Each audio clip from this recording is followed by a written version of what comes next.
एक सामान्य दासीपुत्र अशा कोणत्या उपासनेमुळे पुढच्या जन्मामध्ये ब्रह्मदेवांचाच पुत्र झाला? हो, देवर्षी नारद जे मागच्या जन्मामध्ये दासीपुत्र होते ते कोणत्या व्रतामुळे साक्षात ब्रह्मदेवांचे पुत्र झाले? तर चला पाहूयात आजच्या कथेमध्ये. जय श्रीराम. सर्वेभ्यो नमो नमः. आपलं सगळ्यांचं मनपूर्वक स्वागत आहे. भगवान देवी लक्ष्मीला अनेक रहस्य उलगडून सांगतायत आणि माता लक्ष्मीनी देवांना विचारलं, देवा, जे लोक कृश आहेत, शरीराने सक्षम नाहीत, असे उपवास करू शकत नाहीत, तर त्यांना पुरुषोत्तम मासाचं फळ मिळण्यासाठी त्यांनी काय करायला हवं? त्यावेळेला भगवंत म्हणाले, देवी, फार उत्तम विचारलंस. आता असं आहे, उपवासाचं तर महत्व खूप आहे, तू पाहिलंस, परंतु ज्यांना कलियुगामध्ये आपल्या वेगवेगळ्या आजारांमुळे किंवा शरीर कृश झाल्यामुळे उपवास करणं शक्य नाही आहे, त्यांना अत्यंत सुलभ उपाय म्हणजे त्यांनी मौन व्रत धारण करणं. पुरुषोत्तम मासामध्ये त्यांनी अधिकाधिक मौन व्रत जर केलं तर त्यांना फार मोठं फळ आहे. किती मोठं फळ आहे? तर बघ, एक सामान्य दासीपुत्र होता. त्या दासीपुत्राला काही सज्जनांची संगत प्राप्त झाली, काही साधूंच्या सहवासात आला, तर त्यांनी संपूर्ण पुरुषोत्तम मास मौन व्रत केलं आणि त्याचं फळ म्हणजे पुढचा जन्म त्याला ब्राह्मणाचा मिळाला. कुरुक्षेत्रामध्ये अधिक मासामध्ये 3 दिवस त्यांनी मौन व्रत केलं आणि त्या दासीपुत्राला पुढचा जन्म पुढच्या कल्पामध्ये ब्रह्मदेवांचा पुत्र देवर्षी नारद म्हणून प्राप्त झाला. इतकं मोठं फळ आहे मौन व्रताचं. हो देवी, मौन व्रत मग कसं करावं भगवंता? मला सविस्तर उलगडून सांगा ना. मातेने विचारल्यानंतर भगवंत म्हणाले, हे पहा, भोजनाच्या वेळेला मौन धारण करणं हे सगळ्यात सोपं आहे, सगळ्यात सुलभ आहे. भोजनाला बसलात तुम्ही की साधकांनी कोणाशीही कोणताही संवाद करायचा नाही, मौनाने भोजन पूर्ण करायचं. हे फार मोठं व्रत आहे आणि सहज होण्यासारखं आहे. जे यज्ञ करतात त्यांनी यज्ञ करताना जे वेदपाठी ब्राह्मण आहेत किंवा स्वतःच यज्ञकर्म करणारे आहेत त्यांनी यज्ञ करताना सुद्धा मौन पाळावं. स्नानाच्या वेळेला मौन पाळावं आणि ज्यांना शक्य आहे, जे साधनारत राहू शकतात, त्यांनी अखंड पुरुषोत्तम मास मौन व्रत धारण करावं. याचं खूप मोठं फळ आहे. एक तुला सुंदर कथा सांगतो देवी. अवंती नगरामध्ये वेदशर्मा नावाचा एक सच्शील ब्राह्मण राहत होता. ब्राह्मण कसा होता?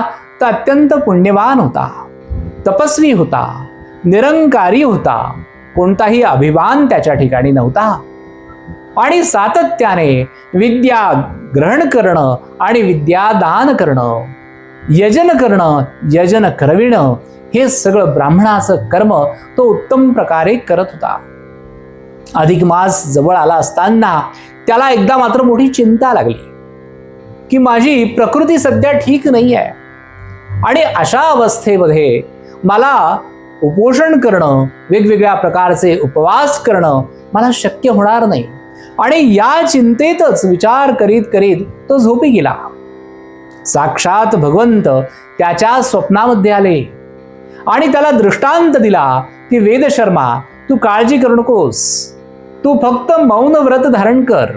स्नान करताना मौन राहायचं, भोजन करताना मौन राहायचं आणि यज्ञ यागादी करताना मौन धारण करायचं. झोपेतून उठल्यानंतर त्याला प्रचंड आनंद झाला. भगवंताचे त्यांनी लाख लाख धन्यवाद मानले.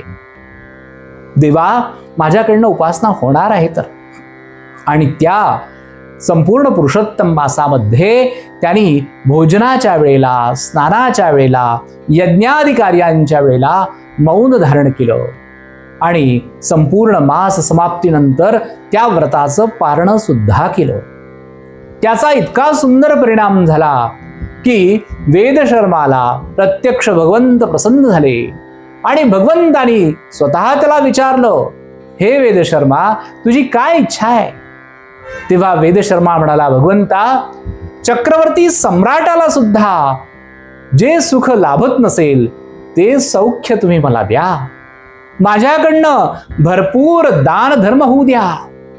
अनेक ब्राह्मणांना, अनेक सत्शील अध्यापकांना माझ्याकडनं भरपूर दान धर्म केला जावा. मला कोट्याधीश याच्यासाठीच करा की माझ्याकडनं कोट्यावधींचं दान व्हावं, धर्मकार्य व्हावं, ब्राह्मणांची सेवा माझ्याकडनं घडावी, गोमातेची सेवा माझ्याकडनं घडावी आणि सगळ्या समाजाला मी मदत करू शकतो, अशी माझी स्थिती असावी.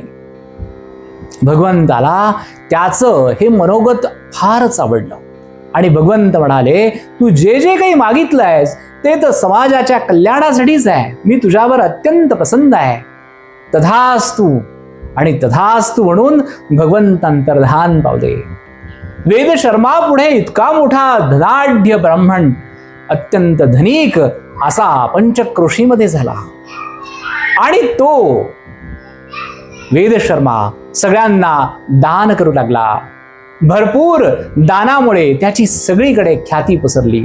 चक्रवर्ती सम्राटाला सुद्धा जी सुख प्राप्त होत नाहीत अशी सगळी सुख याला मिळाली. चारी पुरुषार्थांना प्राप्त करून हा शेवटी ज्या वेळेला भगवंताकडे जायला निघाला तेव्हा दिव्य देहाला त्याच्या घेऊन वैकुंठलोकीचे दूत विमानामध्ये बसून ज्या वेळेला त्याला घेऊन जात होते त्यावेळेला त्याच्या स्वागतासाठी सगळ्या बाजूंनी वेगवेगळे देवता आपापल्या विमानातून येऊन त्याचा आदर सत्कार करत होते, त्याच्यावरती पुष्पवृष्टी करत होते. मौनाचं इतकं मोठं महत्व आहे. ज्यांना उपोषण, उपवास, स्नानादी, होम इत्यादी मोठी मोठी व्रत करता येणं शक्य नाही, त्यांनी भोजन करताना, स्नान करताना मौन व्रत पुरुषोत्तम मासामध्ये धारण करायचं आहे. भगवंतानी हे खूप मोठं रहस्य आपल्याला सगळ्यांना सांगितलं आहे. आपण सगळेच साधक या मार्गावर जाण्याचा प्रयत्न करूयात आणि आपलं कल्याण करून घेऊयात. भगवंताची कृपा या दिव्य कथेतून आपल्यावरती व्हावी यासाठी भगवंताकडे नम्र प्रार्थना आहे. श्रीराम संस्कृत यूट्यूब चॅनलचे हे रहस्यमयी व्हिडिओ आपण अवश्य पाहत आहातच, पण अधिकाधिक हे प्रसारित करा, अधिकाधिक पुढे पाठवा आणि फेसबुकवर सुद्धा फॉलो करा. धन्यवाद.